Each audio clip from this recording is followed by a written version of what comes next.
Iniciamos con el tema 2 del programa de nuestra asignatura, termodinámica. En una primera parte de este tema vamos a estudiar la termoquímica, es decir, los calores que acompañan a procesos químicos. Vamos a definir cambio de entalpía, vamos a ver cómo podemos determinar la variación de entalpía a través de cálculos teóricos y por medidas experimentales, y continuando con el estudio y el análisis del primer principio de la termodinámica, donde involucramos otras variables macroscópicas como ser el cambio de energía interna. Para poder iniciar el estudio de la termodinámica es necesario revisar conceptos como sistema y dar una clasificación de las que nosotros ya hemos visto en Fundamentos de Química 1 a los fines de poder interpretar el tema que estamos empezando. Entonces, recordando, un sistema es una parte del universo que se aísla para su estudio. Existe una clasificación de sistemas desde el punto de vista de intercambio de materia y de energía con el entorno. Entonces los sistemas se pueden clasificar en sistemas abiertos, en sistemas cerrados y sistemas aislados. Un sistema abierto va a ser aquel sistema que intercambia materia y energía con el entorno. Es decir, por ejemplo, una taza de café, una taza de una infusión, donde vemos que el sistema está intercambiando materia y energía con el entorno. Un sistema cerrado es aquel sistema en el cual no hay intercambio de materia, pero sí hay intercambio de energía. Un sistema cerrado puede ser una olla a presión, o en este caso un sistema, un material, digamos, con una tapa. Y un sistema aislado es aquel que se caracteriza por no intercambiar ni materia ni energía. Puede ser un termo, un refrigerador, donde tiene ese comportamiento. Es necesario definir un estado termodinámico. Un estado termodinámico se define como el conjunto, ¿sí?, de ciertas variables, ¿sí?, llamadas variables de estado, funciones de estado o variables termodinámicas, que deben ser especificadas para poder reproducir un determinado sistema. Si nosotros recordamos, en Fundamentos de Química 1, hemos hablado y abordado en forma amplia el tema de gases, y nosotros, a través de la ecuación general de estado, para un gas ideal, hemos definido variables y veíamos claramente que un estado gaseoso tenía que quedar definida por ciertas variables: la presión, la temperatura, el volumen, y una vez establecidas esas variables podíamos determinar, por ejemplo, la cuarta variable, como es la cantidad de sustancia. Bueno, eso concretamente es un ejemplo de lo que es un estado termodinámico. De aquí en más, nosotros vamos a trabajar justamente en muchas ocasiones con sistemas gaseosos también. Entonces vamos a tener en cuenta que siempre un determinado estado termodinámico me define esas variables. Bien, por otro lado, estamos hablando, vamos a hablar de lo que es la energía. Vamos a definir distintos tipos de energías. Entonces, es necesario recordar el concepto de energía. La energía se define como la capacidad para realizar un trabajo. En la ciencia química, el trabajo se define como el cambio de energía que resulta de un proceso, diferente a cuando nosotros definimos el trabajo como una fuerza por distancia, ¿sí?, desde el punto de vista físico. Aquí vamos a tener en cuenta que a través de procesos químicos, ¿sí? Ocurren cambios de energía, ¿m? Y que resultan, digamos, esos cambios de energía resultan muchas veces siendo un trabajo. Dentro de los diferentes tipos de energías podemos citar la energía química, la cinética. La cinética sabemos que se debe al movimiento de las partículas. La potencial se define en estados de referencia. La energía radiante, la energía térmica, la energía radiante o la energía que nos brinda el sol, ¿sí?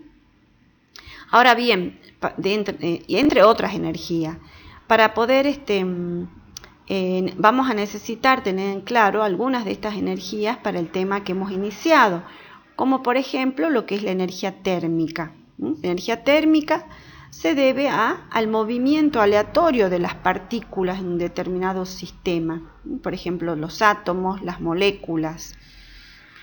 Y todas las sustancias, ¿sí? Todas las sustancias almacenan una forma de energía en sus estructuras y esa energía es denominada energía química.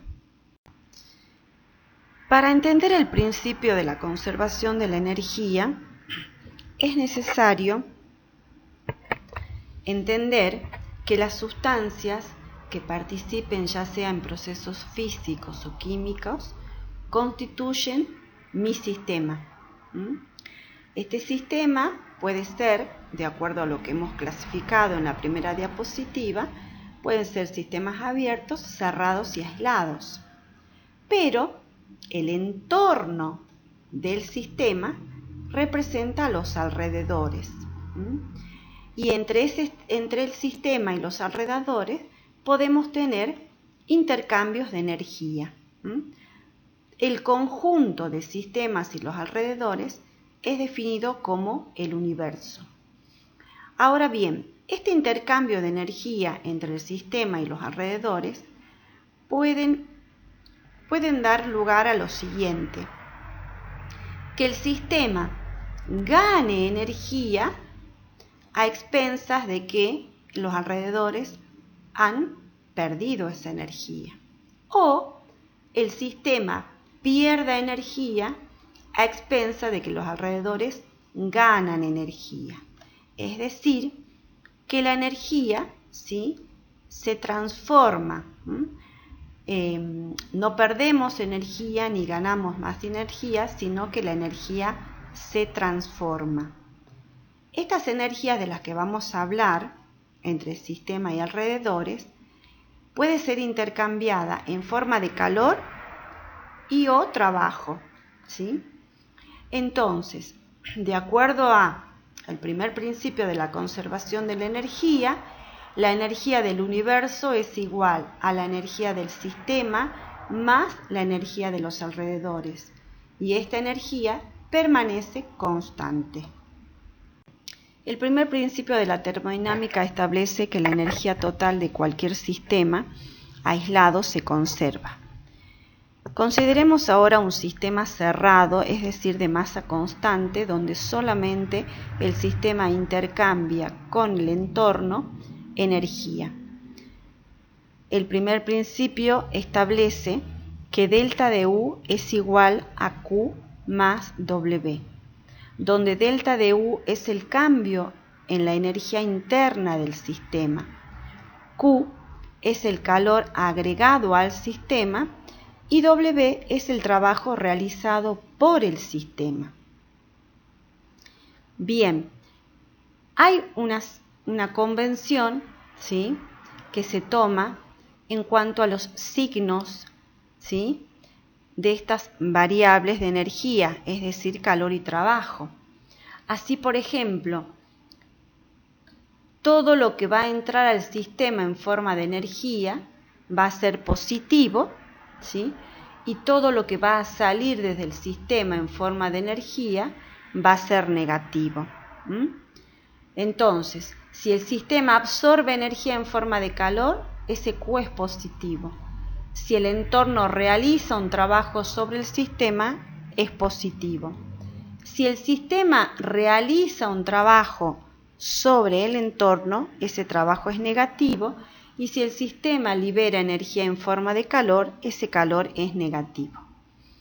Vamos a aclarar un poco más este concepto y lo que establece el primer principio, teniendo en cuenta la expansión de un gas contra una presión externa.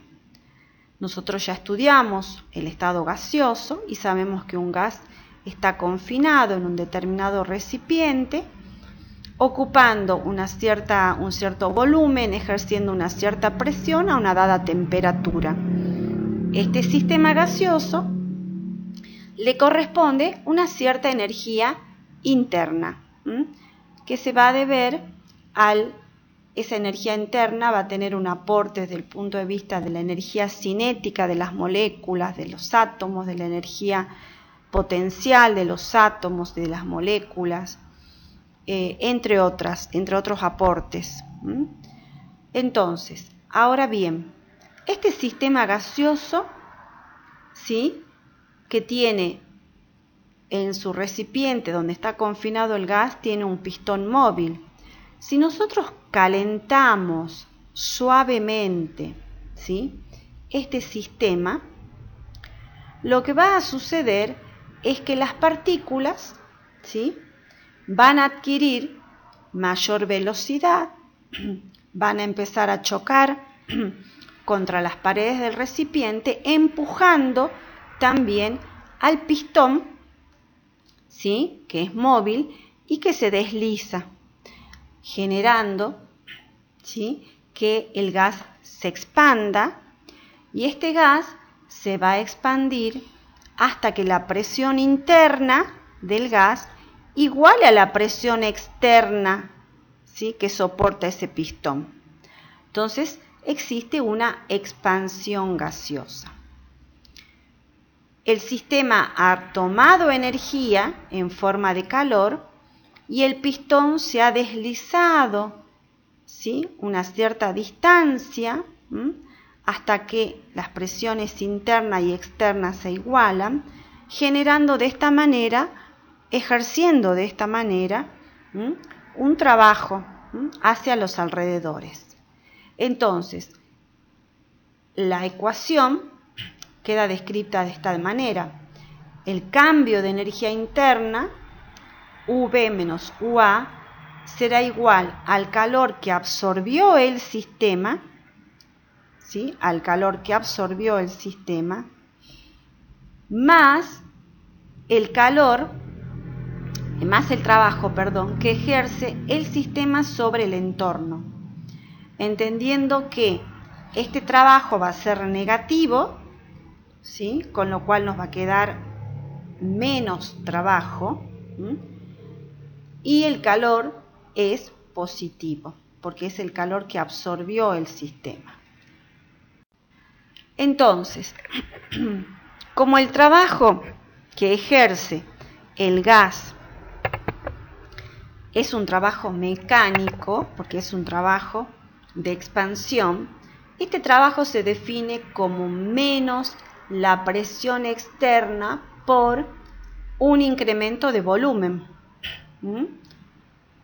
Este trabajo es reemplazado en la ecuación 1, ya descrita en la diapositiva anterior, quedándonos entonces que el cambio de energía interna va a ser igual al calor absorbido por el sistema menos la presión externa por el incremento de volumen.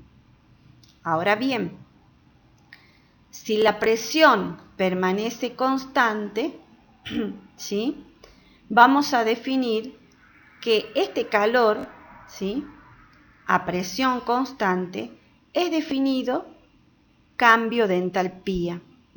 Es el calor intercambiado entre el sistema y entorno a presión constante. Se define una variable macroscópica, una variable termodinámica, definida como cambio de entalpía. Entonces, si reemplazamos la expresión 4 en la 3, nos quedaría que el cambio de energía interna será igual al cambio de entalpía menos la presión externa por delta de B. Por otro lado, vamos a definir a partir de la primera ecuación, de la ecuación del principio de la conservación de energía, que también el sistema podría considerarse a volumen constante, con lo cual, si el volumen permanece constante, esta variable de volumen se hace igual a 0, o sea, no existe un trabajo cuando no hay un incremento de volumen, y nos quedaría que el delta de U es igual a Q a B constante. Es decir, que los calores determinados de forma experimental a volumen constante nos brindan la variación del cambio de energía interna, ¿sí? Y es un proceso que se lleva a cabo y se realiza a volumen constante. Mientras que los calores determinados en condiciones de presión constante nos permiten determinar los cambios de entalpía. Bien, vamos a hablar un poco sobre lo que es la transferencia de calor. Cuando se da una transferencia de energía, por ejemplo, en forma de calor. Generalmente la transferencia de calor es un proceso que acontece, ¿sí?, como un intercambio de energía, ya sea entre dos cuerpos diferentes, ¿sí?, que están a distintas temperaturas, o diferentes partes de un cuerpo que también están a diferentes temperaturas. Visualicemos acá un ejemplo. En la imagen 1 nos presentan dos objetos que claramente, por la información que tenemos de los termómetros, se encuentran a diferentes temperaturas. Entonces, al poner en contacto dos cuerpos que se encuentran a diferentes temperaturas, va a ocurrir de forma espontánea una transferencia de energía en forma de calor desde el cuerpo más caliente al cuerpo más frío. En este caso, la transferencia está indicada por la flecha amarilla. O sea, hay una transferencia de calor desde el objeto 1 al objeto 2. ¿Hasta cuándo ocurre esta transferencia de energía en forma de calor? Va a ocurrir hasta que ambos cuerpos alcancen la misma temperatura. En este sentido, vamos a hablar de lo que es el equilibrio térmico. Acá las imágenes representan nuevamente dos cuerpos que se ponen en contacto. Por ejemplo, como acabamos de describir, tenemos otra imagen que representa un mismo cuerpo donde tiene distintas temperaturas en su zona y puede haber una transferencia de energía, ¿sí? O masas, por ejemplo, de sustancias líquidas, como está representado acá el agua, que se mezclan y esas masas de agua se encuentran a distintas temperaturas. Entre esas masas va a existir una transferencia de energía en forma de calor hasta que se adquiera el equilibrio térmico, es decir, ambos sistemas en contacto llegan a la misma temperatura final. ¿Qué sucede cuando nosotros tenemos una pieza, vamos a suponer esta pieza metálica, y comenzamos a calentarla? Podemos empezar a calentarla desde un extremo, ¿sí? Si empezamos a calentarla desde un extremo, va a haber a través del cuerpo, va a empezar a haber una transferencia de energía en forma de calor, hasta que todo el cuerpo alcance, ¿sí?, la misma temperatura. Pero también podemos llegar a tener que una sustancia metálica nosotros la comenzamos a calentar y esta sustancia puede sufrir un cambio de fase. En los cambios de fase, recordemos que no hay incrementos de temperatura, no hay variaciones de temperatura.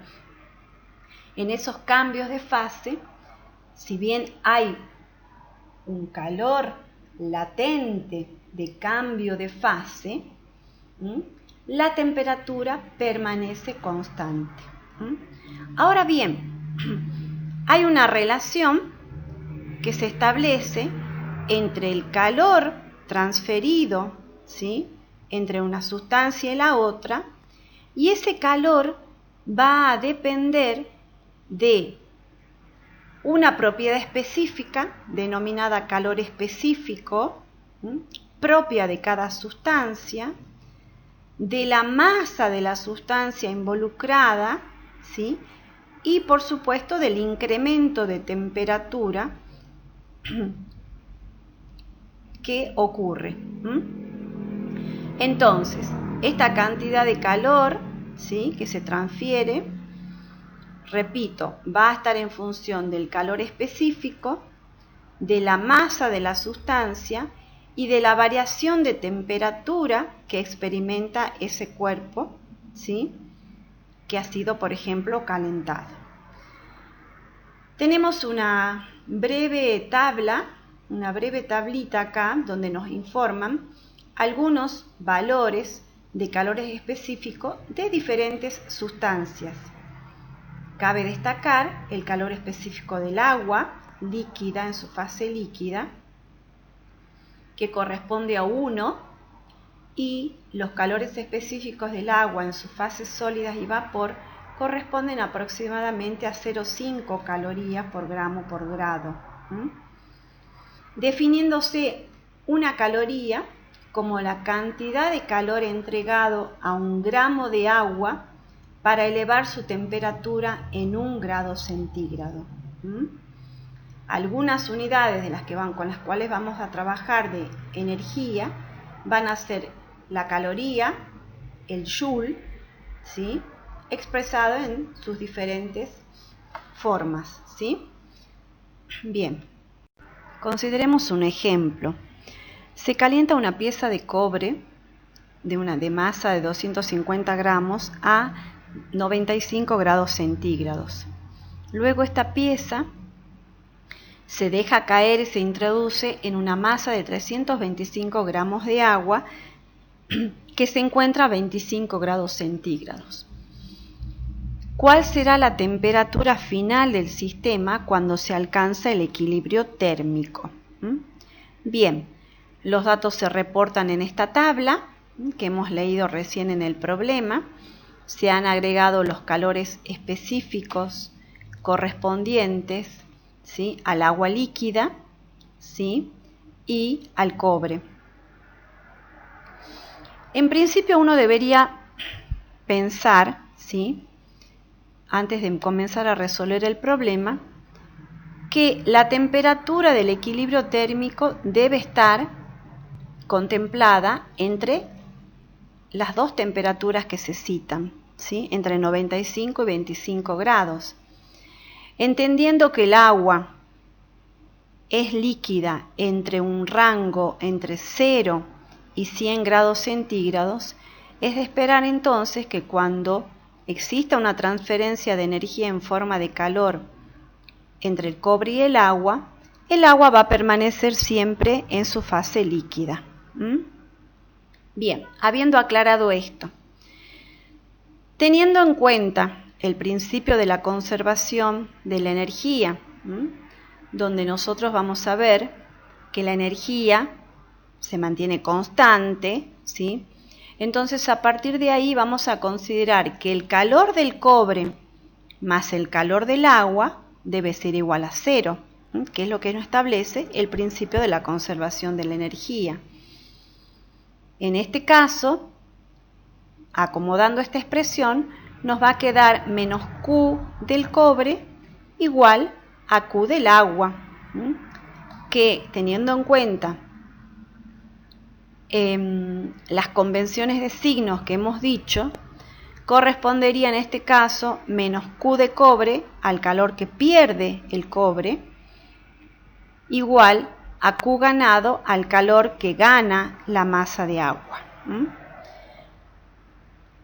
Recordando la expresión entre Q y masa, calor específico e incremento de temperatura, reemplazando, ¿sí?, en la ecuación recién descrita, nos quedará menos masa de cobre por el calor específico de cobre por el incremento de temperatura del cobre, igual a la masa de agua por el calor específico del agua por el incremento de temperatura del agua, donde el delta de T sabemos que va a ser T final menos T inicial.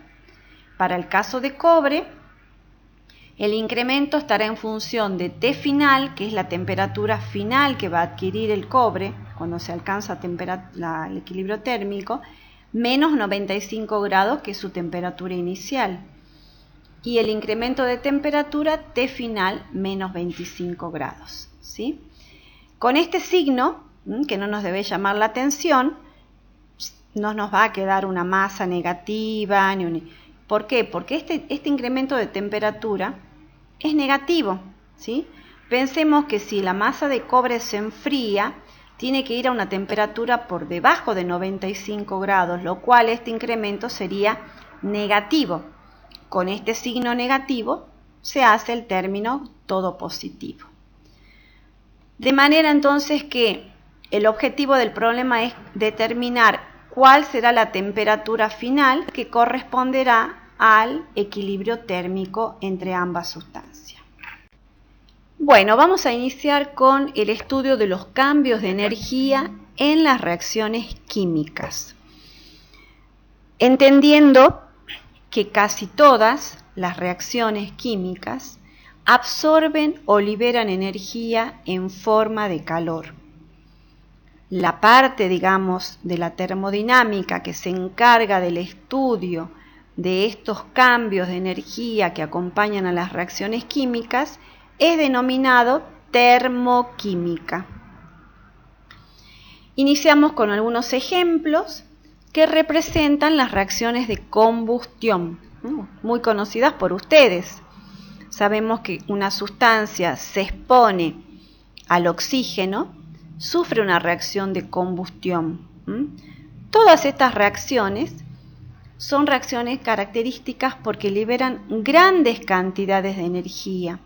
Y cuando una reacción viene acompañada por una liberación de energía, sabemos que estas reacciones son denominadas exotérmicas. Visualicemos acá otra reacción donde es uno de los ejemplos que está indicado en la tablita, y es la combustión del metano, donde vemos que por mol de moléculas de metano con 2 moles de moléculas de oxígenos obtenemos 1 mol de moléculas de dióxido de carbono y 2 moles de moléculas de agua. Esta reacción de combustión completa viene acompañada con una liberación de energía. Así también existen otras reacciones químicas que para que puedan ocurrir, o sea, llevarse a cabo, necesitan tomar energía desde los alrededores. Estas reacciones son denominadas reacciones endotérmicas.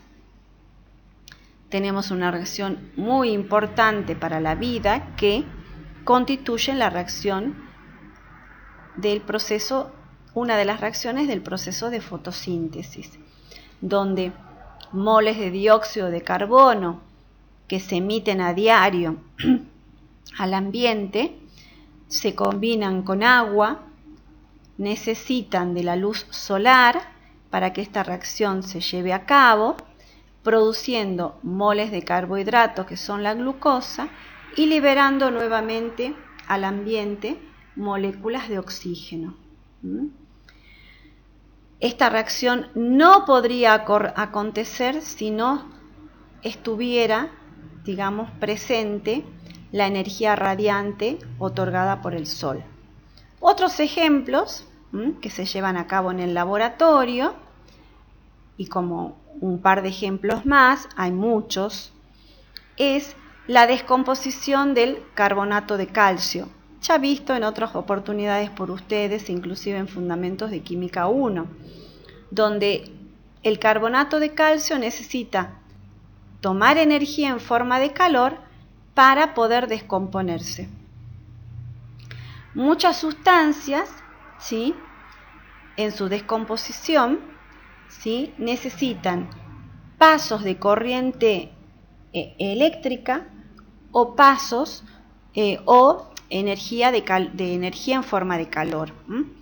Como la energía eléctrica es otra forma de energía, también podemos visualizar que el agua, para descomponerse en hidrógeno y oxígeno, necesita también tomar energía en forma eléctrica. Bien, entonces vamos a ver que la mayoría de los cambios físicos y químicos, inclusive aquellos procesos que se llevan a cabo en los sistemas vivos, transcurren a una presión constante que es la atmósfera. En términos entonces de estos cambios de energía que vamos a estudiar para procesos químicos, es necesario definir el concepto de entalpía de una reacción. Básicamente expresamos algo respecto a la entalpía en diapositivas anteriores, pero bueno, ahora lo retomamos y lo analizamos con mayor profundidad. Entonces, como estos cambios de energías que nosotros vamos a analizar para distintos procesos químicos, los vamos a definir en términos de cambios de entalpía, es necesario definir claramente lo que es la entalpía. Entonces vamos a definir la entalpía como la relación, ¿sí? La entalpía se relaciona con la energía interna de un sistema, con la presión y el volumen. Si en ambos términos consideramos el incremento, o sea, un delta de H, y aplicamos en el segundo término, vamos a ver que es delta de U más delta del producto de la presión por el volumen. Si esto lo distribuimos en términos de delta, nos va a quedar delta de U más presión por delta de B más delta de P por B. Sin embargo, dijimos que la mayoría de los procesos físicos y químicos lo vamos a analizar en condiciones que generalmente se llevan a cabo, que es a presión constante, quedándonos la expresión anterior como delta de H igual a delta de U más P por delta de B, ya que este término de delta de P es igual a 0, porque estamos en condiciones de presión constante. Recordando lo enunciado en el primer principio de la termodinámica y relacionando la expresión 2 con la expresión 3, vamos a definir entonces que el delta de H, es decir, el cambio de entalpía, será igual al calor intercambiado en un proceso a presión constante. Estos gráficos, ¿qué representan? Van a representar lo que nosotros venimos definiendo como un proceso endotérmico o un proceso exotérmico. Y acá gráficamente se observa que cuando la energía de los reactivos es superior a la energía de los productos, el cambio de entalpía para una reacción va a ser igual, va a ser menor a 0 y va a corresponder a una reacción exotérmica. Mientras que cuando la energía de los productos es superior a la energía de los reactivos, el cambio de entalpía es mayor a 0 y corresponderá a una reacción endotérmica. ¿Cómo representamos una ecuación termoquímica? En una ecuación termoquímica debemos indicar las sustancias que intervienen, es decir, reactivos y productos, con sus estados de agregaciones que correspondieran, la ecuación perfectamente igualada y el cambio de entalpía de la reacción en condiciones estándar, lo cual viene indicado con un supra 0 en el valor de delta de H. En este caso podemos observar dos ecuaciones que están representadas Ambas reacciones representan procesos exotérmicos, ya que el signo de cada delta de H es negativo. ¿Qué consideraciones tenemos que tener en cuenta a la hora de trabajar con las ecuaciones termoquímicas? En primer lugar, que el valor de delta de H para una reacción química guarda una relación estrecha con los coeficientes estequiométricos, es decir, con los moles que se involucran en la ecuación termoquímica. Es fundamental especificar los estados de agregación de las sustancias, ya que los calores puestos en juego cuando nosotros hablamos de un cambio de fase dependerá del estado en el cual se encuentra esa sustancia. Otro aspecto importante es que cuando nosotros podemos invertir una ecuación termoquímica, la magnitud de cambio de entalpía no cambia. Lo que cambia es el signo, ya que nosotros sabemos que si la reacción en un sentido es exotérmica, en sentido contrario es endotérmica. Y entendiendo que esos valores de deltas de H guardan relaciones con los coeficientes estequiométricos, si nosotros multiplicamos una ecuación termoquímica por un determinado factor n, ese factor n deberá ser considerado ya en el valor también de delta de H, es decir, el valor de delta de H deberá multiplicarse por el mismo factor. Presentamos unos ejemplos aclarando los aspectos que hemos citado que debemos tener en cuenta cuando escribimos una ecuación termoquímica. En el caso A podemos visualizar cómo varía la energía involucrada en función de los cambios de fase dependiendo los estados de agregación.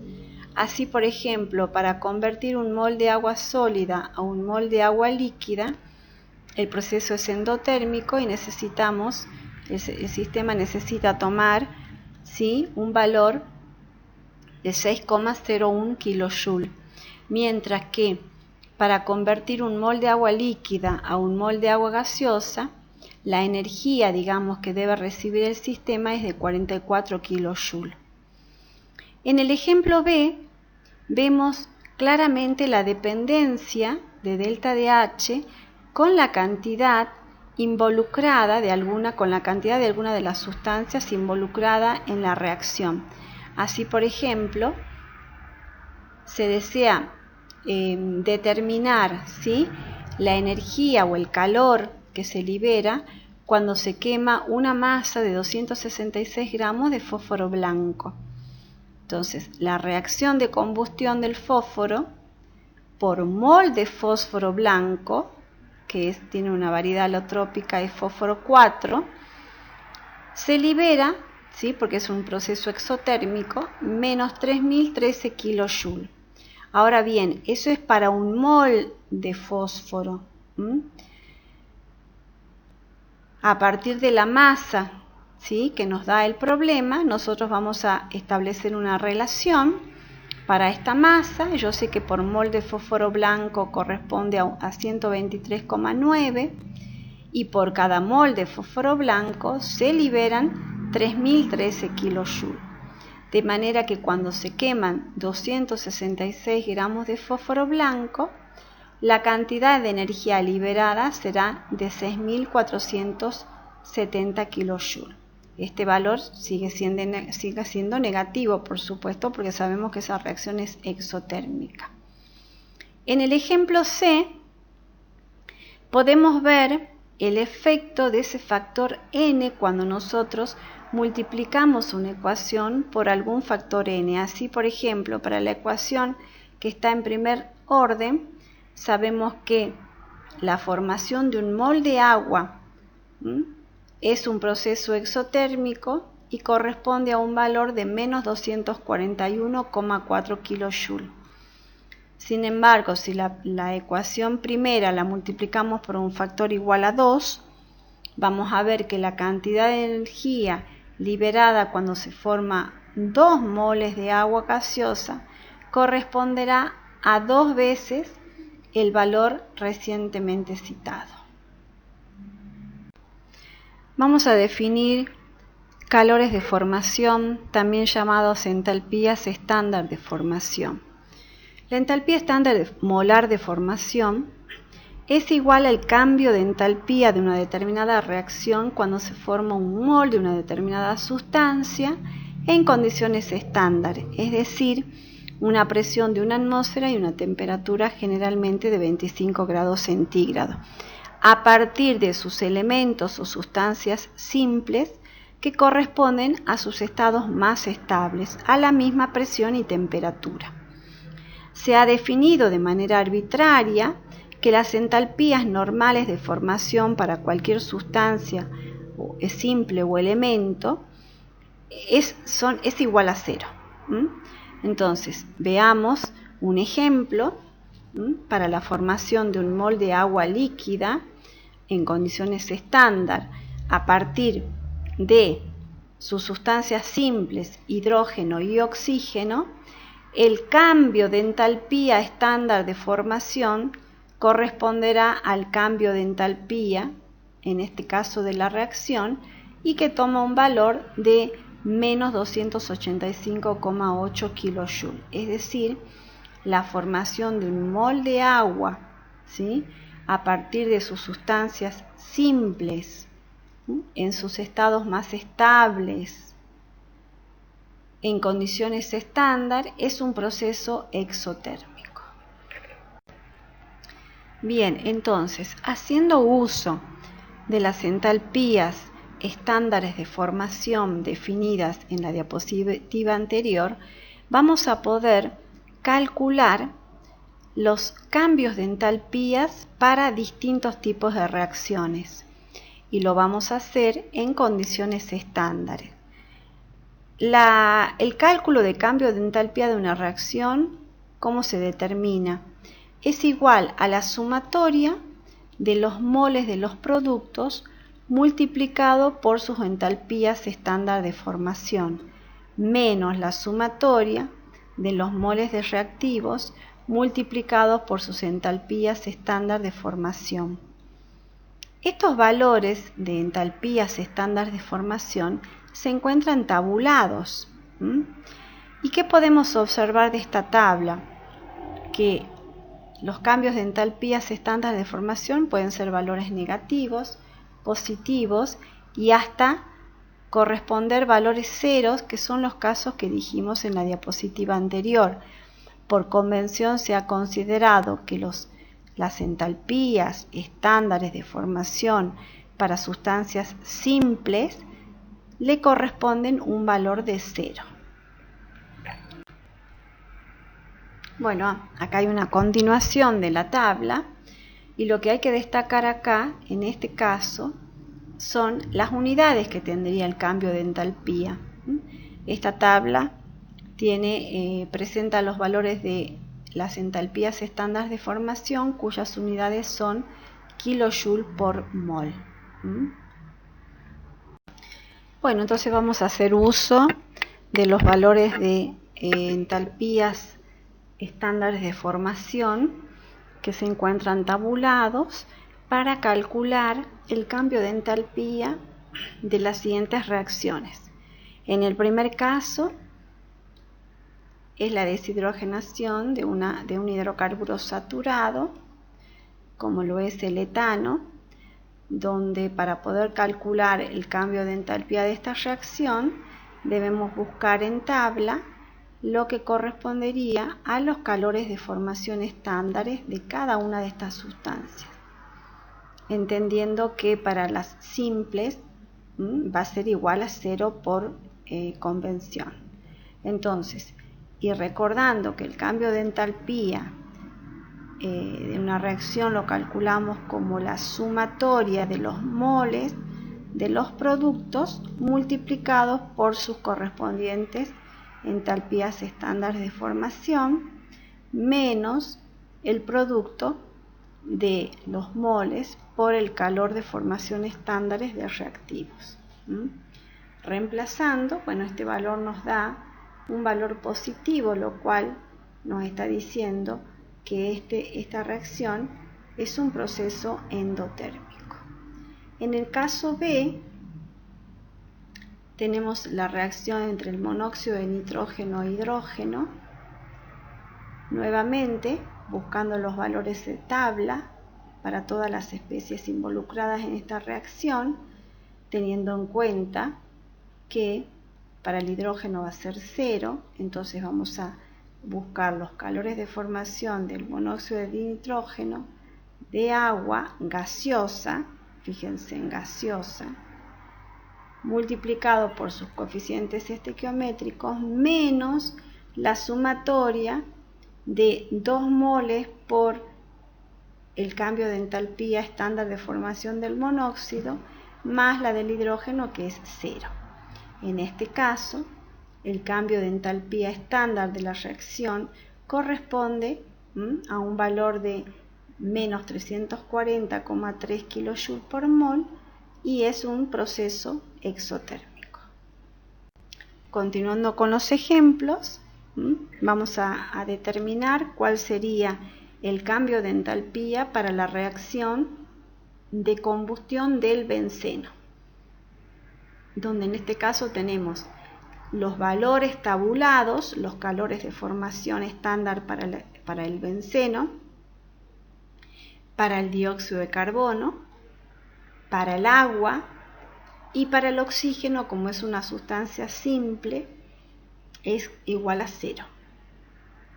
Aplicando la definición entonces de cambio de entalpía para una reacción, debemos multiplicar el número de moles de dióxido por su calor de formación estándar, más el número de moles de agua multiplicado por su calor de formación estándar, menos el número de moles de benceno por su calor de formación estándar. Reemplazando, ¿sí?, nos quedaría, en este caso, 6 moles por los calores tabulados, más 3 moles por el calor tabulado, menos 1, que corresponde al benceno, por el calor de formación del benceno. Esto nos da un resultado de menos 3.300 kJ, o sea que corresponde a una reacción exotérmica. ¿Qué análisis podemos hacer acá? Que cuando se quema un mol de benceno, se libera esa cantidad de energía, entendiendo que esta cantidad de energía está relacionada estequiométricamente con cada una de las sustancias que participan en la reacción.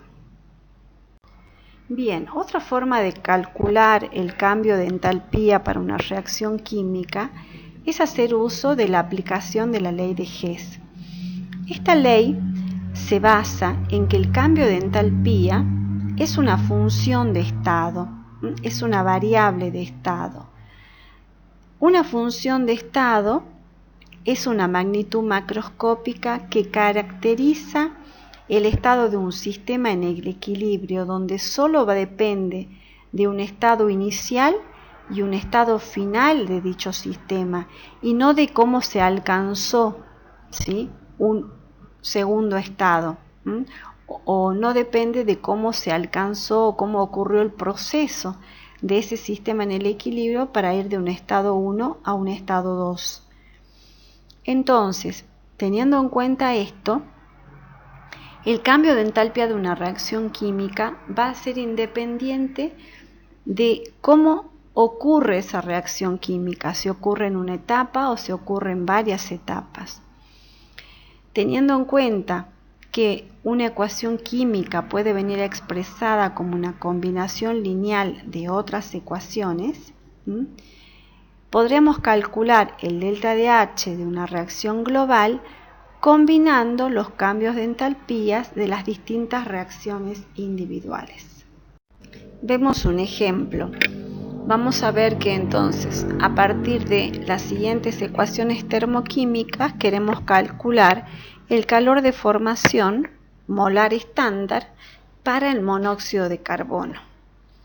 Entonces observemos que para la ecuación global, ¿sí? Es decir, a partir de un mol de carbono más medio mol de moléculas de oxígeno, nosotros obtenemos un mol de monóxido de carbono. Pero esta ecuación global la podemos obtener sumando dos ecuaciones individuales, es decir, una oxidación del carbono, ¿sí? Por parte del oxígeno para dar dióxido de carbono, con un delta de H1, y a su vez el dióxido de carbono que hace de intermediario, ¿sí? Produce monóxido de carbono y oxígeno con un delta de H2. De manera que si nosotros sumamos estas dos ecuaciones individuales, llegamos a la ecuación global de interés. Entonces, para esta ecuación, el delta de H va a ser la suma de los cambios de entalpías individuales de las ecuaciones que hemos desarrollado en etapas. Visto en un esquema, nosotros estamos representando y ya sabemos que el cambio de entalpía para una reacción es la diferencia de energías entre los reactivos y productos, pero podemos tener intermediarios, podemos tener productos intermedios. Entonces, hay un cambio de entalpía entre los reactivos y los productos intermedios, y estos productos intermedios y finalmente los productos. De manera que el cambio de entalpía de delta de H1 es igual a la suma de los cambios de entalpías delta de H2 y delta de H3. Entonces, ¿qué aplicación importante tiene esta ley para resaltar nuevamente? Que se pueden calcular cambios de entalpías estándar de reacciones a partir de cambios de entalpías estándar de otras ecuaciones termoquímicas. Y además, a partir de estas ecuaciones, ¿sí? globales, por ejemplo, o ecuaciones individuales, podemos calcular calores de formación estándar de sustancias que participan en estas ecuaciones termoquímicas. Bueno, queda un ejercicio propuesto para que ustedes puedan afianzar la aplicación de la ley de Hess, y el ejercicio propone calcular el calor de formación a presión constante, ¿sí? del ácido etanoico, conociendo las entalpías de combustión del carbono, de hidrógeno y del ácido etanoico, ¿sí? Bien, y una tercera forma de poder determinar cambios de entalpías es de manera experimental.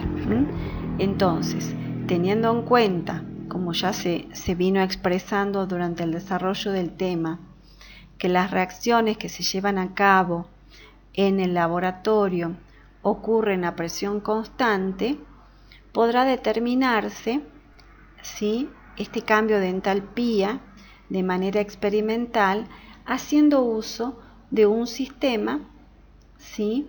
aislado, por ejemplo un termo, llamado también calorímetro de vaso. Considerando entonces un recipiente aislado, vamos a decir que el calor que se libere producto de una reacción que ocurra dentro de este sistema, lo va a tomar la solución y lo va a tomar el termo. O sea que, considerando, ¿sí? que no hay pérdida de energía, entonces el Q de la reacción va a ser igual a menos el Q de la solución más el Q del termo.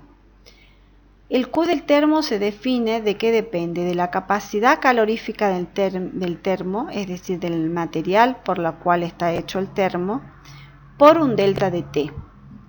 El Q de la solución va a ser igual al producto de la masa de la solución por el calor específico de la solución por el incremento de temperatura. Si esta solución es lo suficientemente diluida, prácticamente el calor específico de la solución será igual al calor específico del agua. Entonces, reemplazando, ¿sí?, ambos términos en la ecuación 1, nos va a quedar que el Q de la reacción es menos la masa de la solución por el calor específico de la solución más la capacidad calorífica, todo por delta de T. Ahora bien, si la masa de la solución prácticamente permanece durante las experiencias que se desarrollan en la determinación del calor experimental, esa masa permanece constante, todo este término que está entre paréntesis pasa a ser una constante, y es lo que nosotros definimos la constante del calorímetro. Entonces mi Q de reacción va a ser igual a menos, todo esto es una constante, por el incremento de temperatura. ¿Cómo definimos la constante de un calorímetro? La constante del calorímetro es un parámetro que caracteriza al equipo que estoy usando y se define como la cantidad de calor que absorbe el conjunto, termo o vaso, las paredes, el termómetro, la solución, por cada grado centígrados. Y delta de T dijimos que es la variación de temperatura que sufre el sistema. Bien, ¿cómo poder conocer esta constante del calorímetro? Entonces, se pueden tomar como referencias calores de reacciones conocidas, ¿sí?, llevarlas a cabo dentro de en el calorímetro, medir esos incrementos de temperatura y a partir de ahí determinar la constante del calorímetro, que quedará como un valor fijo en la medida que siempre usemos el mismo equipo. Entonces podemos llevar a cabo distintos tipos de procesos. Podemos determinar calores de neutralización. Si llevamos a cabo una reacción de neutralización, podremos llevar a cabo calores de dilución, si procedemos a diluir alguna sustancia, pero en la medida que usemos el mismo equipo, ya hemos definido la constante del calorímetro. Ahora bien, si este equipo, por razones que fueran, cambiamos el termómetro, cambiamos la tapa, bueno, deberemos determinar para el nuevo conjunto, para el nuevo equipo, proceder nuevamente a determinar su constante del calorímetro. Entonces, resumiendo, el cambio de entalpía para una reacción lo podemos determinar a partir de las entalpías de formación estándar, a través de la ley de Hess y a través de determinaciones experimentales llevadas a cabo en el laboratorio.